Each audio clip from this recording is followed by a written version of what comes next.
بسم الله الرحمن الرحيم طاسيم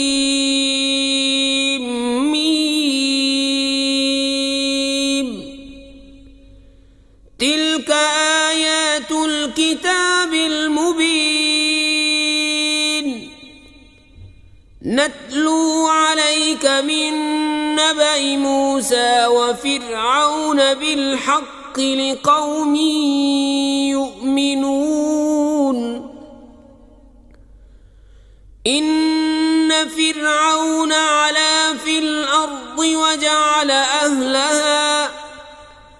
وجعل أهلها شيعا يستضعف طائفة منهم يذبح أبناءهم ويستحيي نساءهم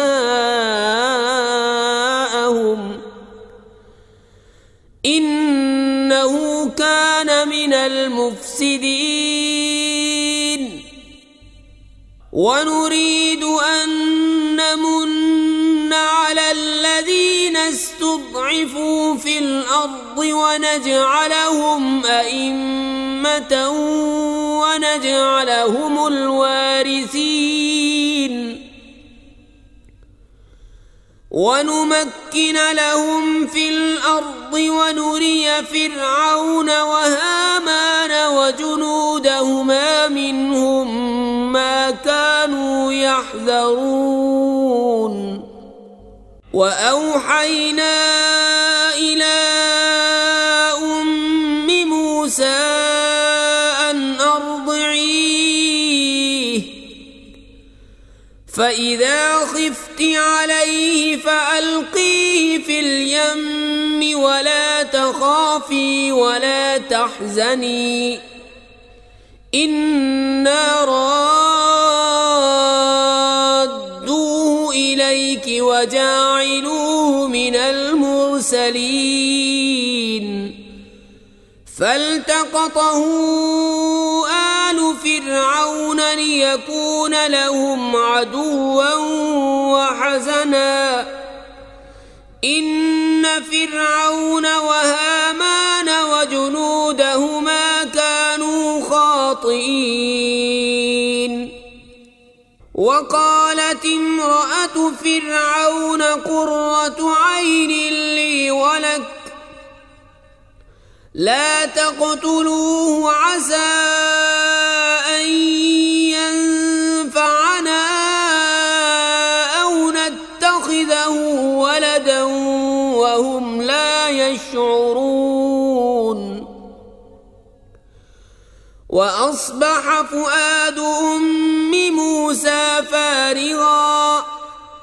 إن كادت لتبدي به لولا أن ربطنا على قلبها لتكون من المؤمنين وقالت لأخته قصيه فبصرت به عن جنب وهم لا يشعرون وحرمنا عليه المراضع من قبل فقالت هل أدلكم على أهل بيت يكفلونه لكم وهم له ناصحون فرددناه إلى أمه كي تقر عينها ولا تحزن ولتعلم أن وعد الله حق ولكن أكثرهم لا يعلمون ولما بلغ أشده واستوى آتيناه حكما وعلما وكذلك نجزي المحسنين ودخل المدينة على حين غفلة من أهلها فوجد فيها رجلين يقتتلان هذا من شيعته شيعته وهذا من عدوه، فاستغاثه الذي من شيعته على الذي من عدوه فوكزه موسى فقضى عليه. قال هذا من عمل الشيطان إنه عدو مضل مبين. قال رب إني ظلمت نفسي فاغفر لي فغفر له إنه هو الغفور الرحيم. قال رب بما أنعمت علي فلن أكون ظهيرا للمجرمين. فأصبح في المدينة خائفا يترقب فإذا الذي استنصره بالأمس يستصرخه. قال له موسى إنك لغوي مبين. فلما أن أراد أن يبطش بالذي هو عدو لهما قال يا موسى أتريد أن تقتلني كما قتلت نفسا بالأمس إن تريد إلا أن تكون جبارا في الأرض وما تريد أن تكون من المصلحين. وجاء رجل من أقصى المدينة يسعى قال يا موسى إن الملأ يأتمرون بك ليقتلوك فاخرج إني لك من الناصحين. فخرج منها خائفا يترقب قال رب نجني من القوم الظالمين. ولما توجه تلقاء مدين قال عسى ربي أن يهديني سواء السبيل. ولما ورد ماء مدين وجد عليه أمة من الناس يسقون ووجد من دونهم امرأتين تذودان قال ما خطبكما قالتا لا نسقي حتى يصدر الرعاء وأبونا شيخ كبير. فسقى لهما ثم تولى إلى الظل فقال رب إني لما أنزلت إلي من خير فقير.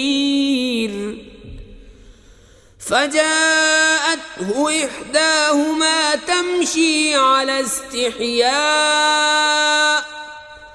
قالت إن أبي يدعوك ليجزيك أجر ما سقيت لنا.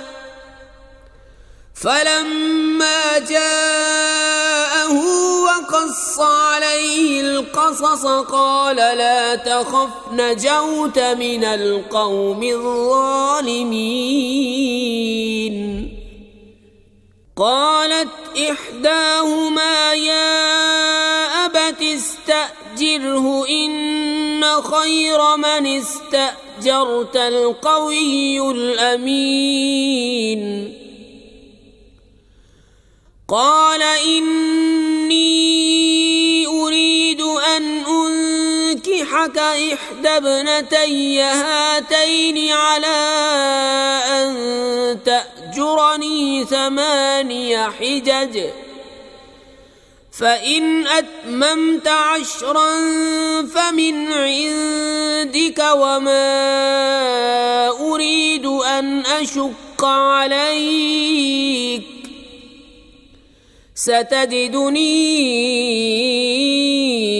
إن شاء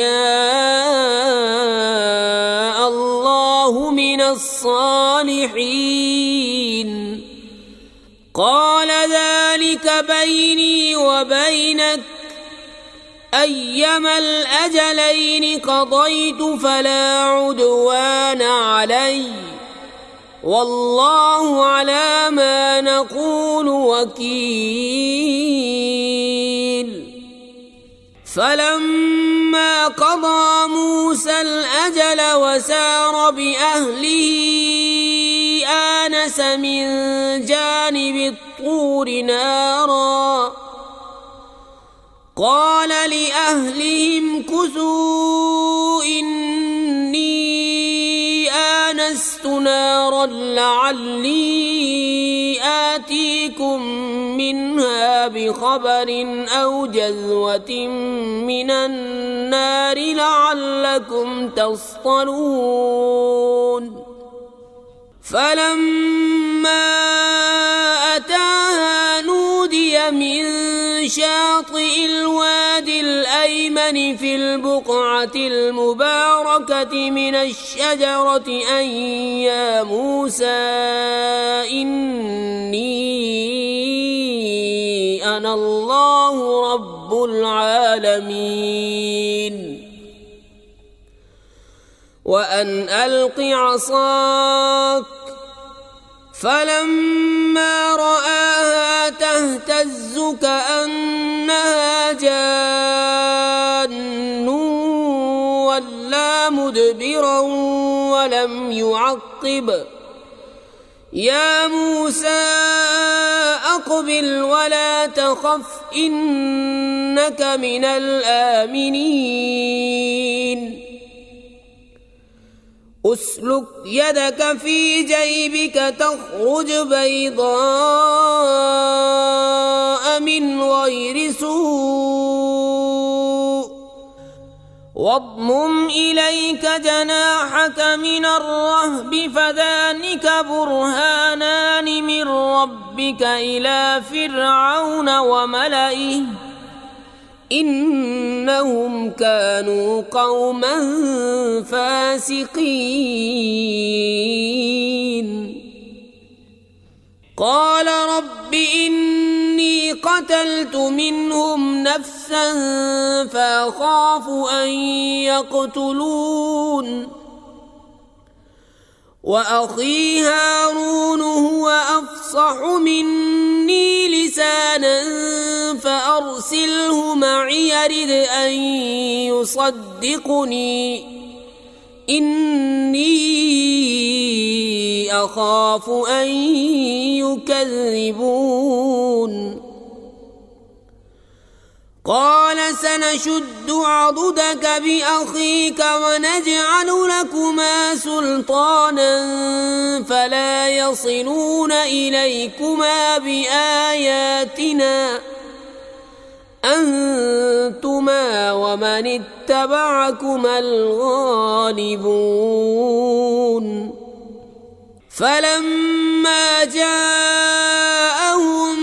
موسى بآياتنا بينات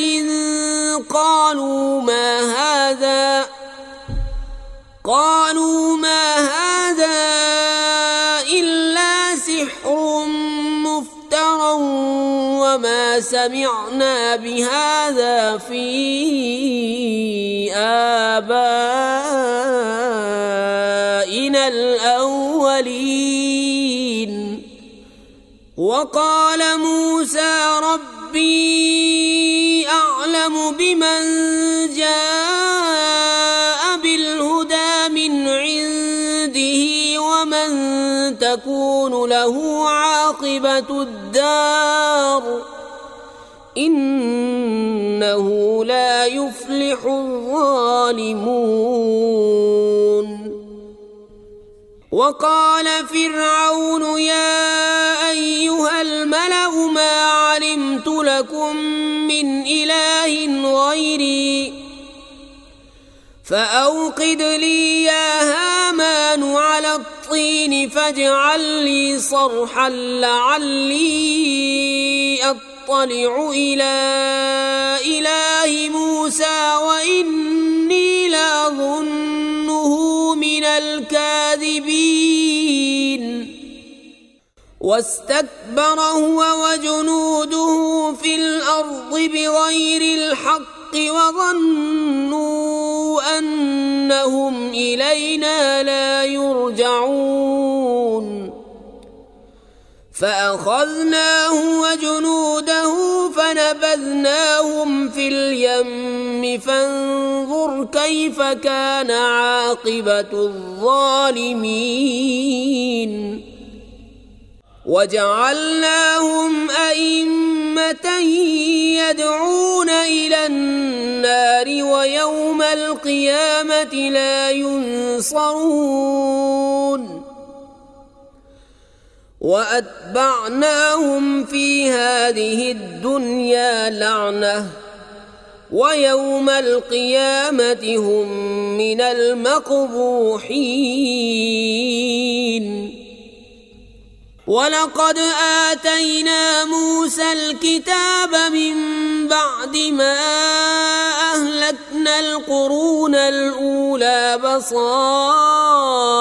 للناس وهدى ورحمة لعلهم يتذكرون وما كنت بجانب الغربي إذ قضينا إلى موسى الأمر وما كنت من الشاهدين ولكننا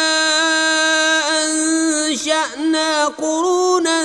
فتطاول عليهم العمر وما كنت ساويا في أهل مدين تتلو عليهم آياتنا ولكننا كنا مرسلين وما كنت بجانب الطور إذ نادينا ولكن رحمة من ربك لتنذر قوما ما أتاهم من نذير من قبلك لعلهم يتذكرون ولولا أن تصيبهم مصيبة بما قدمت أيديهم فيقولوا ربنا لولا أرسلت إلينا رسولا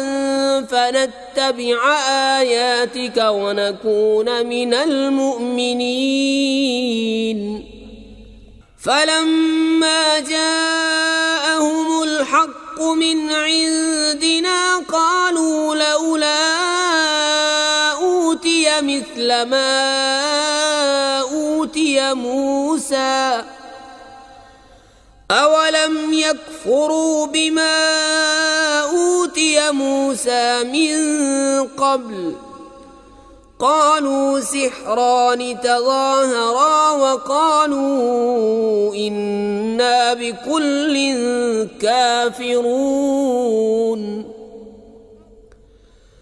قل فأتوا بكتاب من عند الله هو أهدى منهما أتبعه إن كنتم صادقين فإن لم يستجيبوا لك فاعلم أنما يتبعون أهواءهم ومن أضل ممن اتبع هواه بغير هدى من الله إن الله لا يهدي القوم الظالمين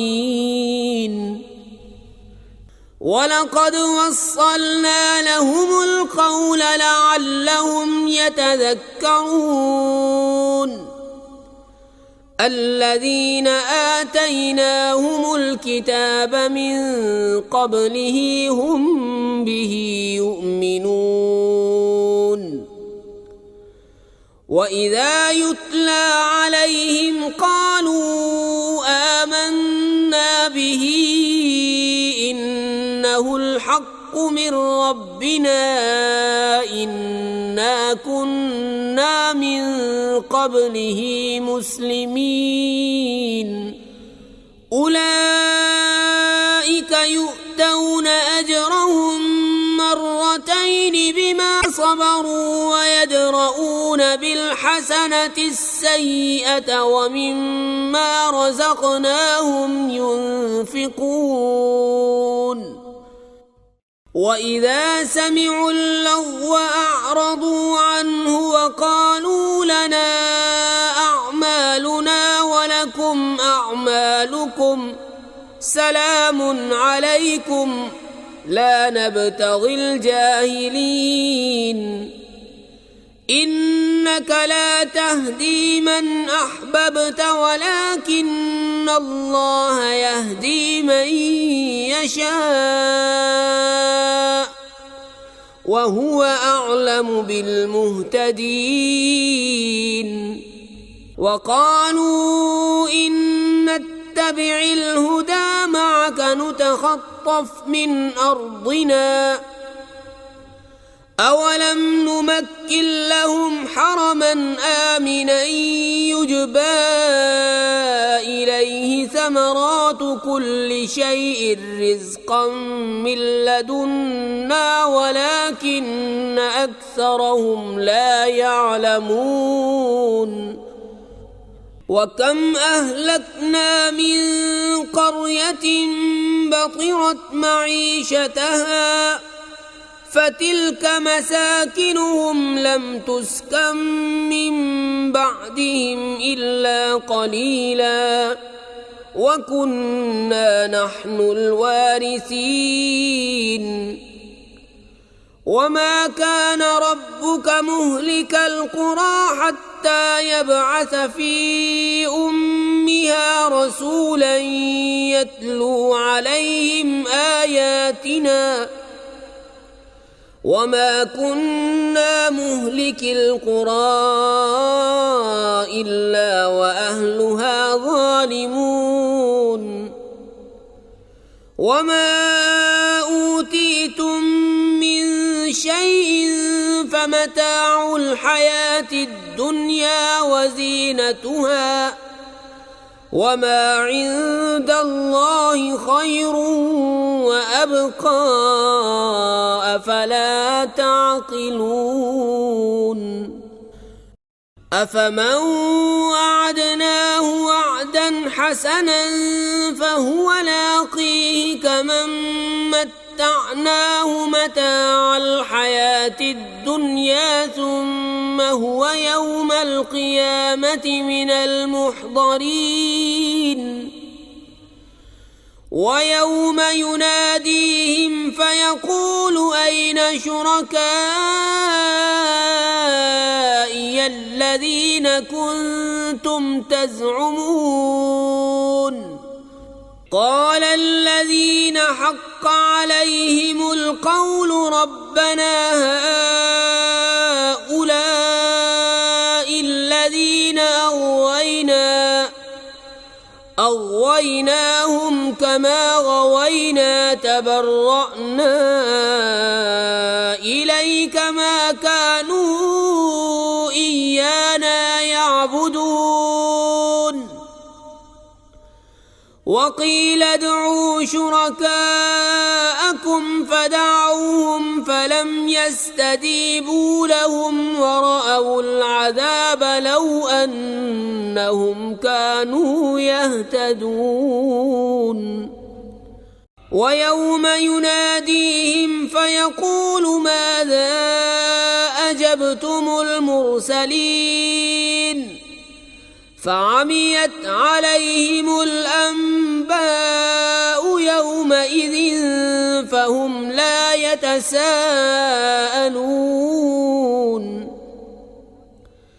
فأما من تاب وآمن وعمل صالحا فعسى أن يكون من المفلحين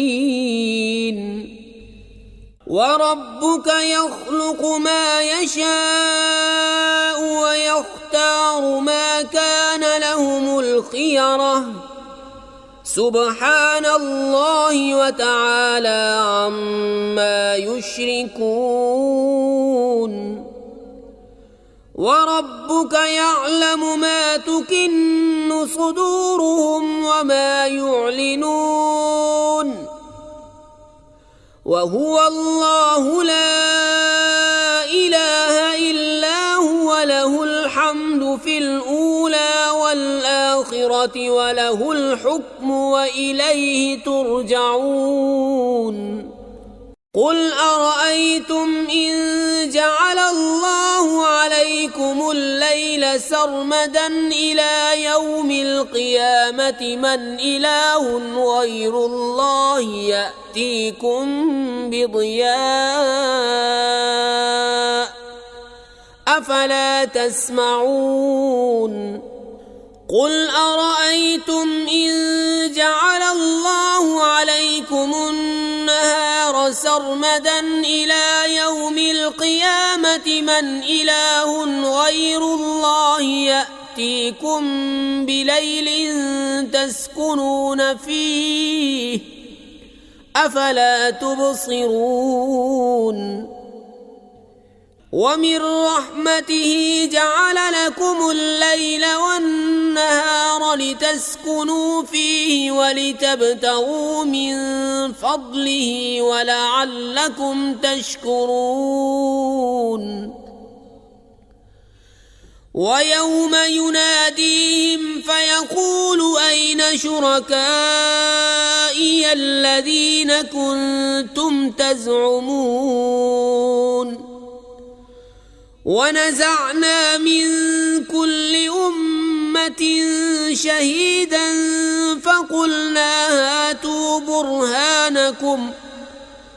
فقلنا هاتوا برهانكم فعلموا أن الحق لله وضل عنهم ما كانوا يفترون إن قارون كان من قوم موسى فبغى عليهم وآتيناه من الكنوز ما إن مفاتحه لتنوء بالعصبة أولي القوة إذ قال له قومه لا تفرح إن الله لا يحب الفرحين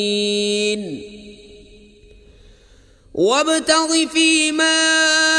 آتاك الله الدار الآخرة ولا تنس نصيبك من الدنيا وأحسن كما أحسن الله إليك ولا تبغ الفساد في الأرض إن الله لا يحب المفسدين قال إنما أوتيته على علم عندي أولم يعلم أن الله قد أهلك من قبله من القرون من هو أشد منه قوة وأكثر جمعا ولا يسأل عن ذنوبهم المجرمون فخرج على قومه في زينته قال الذين يريدون الحياة الدنيا يا ليت لنا مثل ما أوتي قارون إنه لذو حظ عظيم وقال الذين أوتوا العلم ويلكم ثواب الله خير لمن آمن وعمل صالحا ولا يلقاها إلا الصابرون فخسفنا به وبداره الأرض فما كان له من فئة ينصرونه من دون الله وما كان من المنتصرين وأصبح الذين تمنوا مكانه بالأمس يقولون ويك أن الله يبسط الرزق لمن يشاء من عباده ويقدر لولا أمن الله علينا لخسف بنا ويكأنه لا يفلح الكافرون تلك الدار الآخرة نجعلها للذين لا يريدون علوا في الأرض ولا فسادا والعاقبة للمتقين من جاء بالحسنة فله خير منها ومن جاء بالسيئة فلا يجزى الذين عملوا السيئات إلا ما كانوا يعملون إن الذي فرض عليك القرآن لرادك إلى معاد قل ربي أعلم من جاء بالهدى ومن هو في ضلال مبين وما كنت ترجو أن يلقى إليك الكتاب إلا رحمة من ربك فلا تكونن ظهيرا للكافرين ولا يصدنك عن آيات الله بعد إذ أنزلت إليك وادع إلى ربك ولا تكونن من المشركين ولا تدع مع الله إلها آخر لا إله إلا هو كل شيء هالك إلا وجهه له الحكم وإليه ترجعون